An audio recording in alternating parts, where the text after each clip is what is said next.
श्री कायावरोहणेश्वर महादेव। ब्रह्मा जी के पुत्र दक्ष ने अपनी 27 कन्याएं चंद्रमा को पत्नी स्वरूप प्रदान करी थी, लेकिन चंद्रमा सिर्फ रोहिणी में ही अपनी प्रीति रखते थे। वो बाकी 26 पत्नियों से उतनी प्रीति नहीं रखते थे।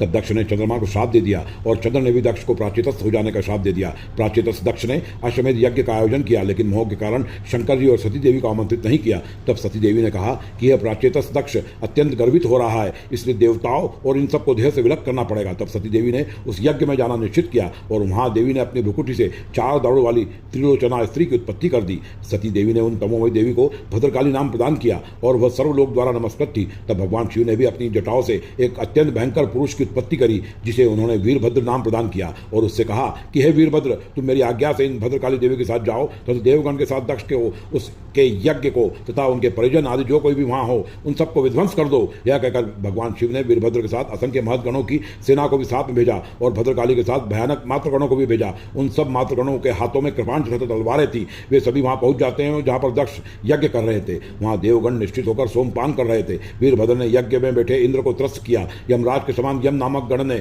यमराज को खींच लिया। वरुण को गणों की सेना ने पाश से बांध दिया। वायु को ताड़ित किया। कुबेर को पकड़ लिया। वीरभद्र की सेना दारुण युद्ध कर रही थी। भद्रकाली की सेना में विकराली, महाकाली, कालिका, कलशोदरी, इन सब ने भी नरमुंडों की माला पहन रखी थी। वो सबके हाथ में कपाल और कर्णिकाएं थी। ये सभी देव गणों को परास्त करने लगी। भग देवता का नेत्र फोड़ दिया गया। पितृदेव पूषा सूर्य का दांत तोड़ दिया गया।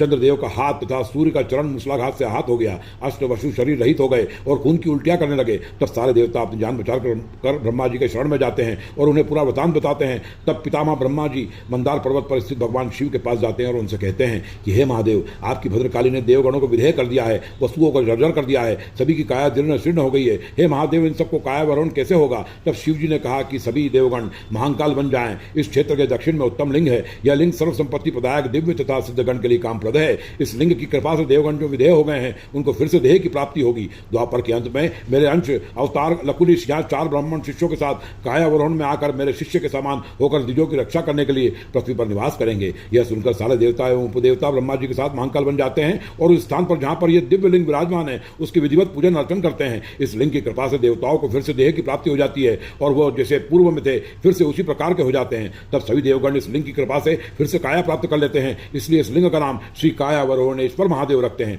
जो व्यक्ति भक्तिभाव से श्री कायावरोहणेश्वर महादेव के दर्शन करता है, यमराज उसके साथ पिता की तरह आचरण करते हैं और उसके कोटि जन्मों के पाप समाप्त हो जाते हैं। इनके दर्शन मात्र से व्यक्ति को परम स्थान प्राप्त होता है। देवता उसे भोग प्रदान करते हैं और मृत्यु के बाद उसे सनातन स्वर्गलोक में स्थान मिलता है। भगवान शिव ने इस लिंग को उज्जैन के महाकाल वन के दक्षिण दिशा का द्वारपाल नियुक्त किया है। वर्तमान में यह लिंग उज्जैन के दक्षिण में करोहन गांव में स्थित है।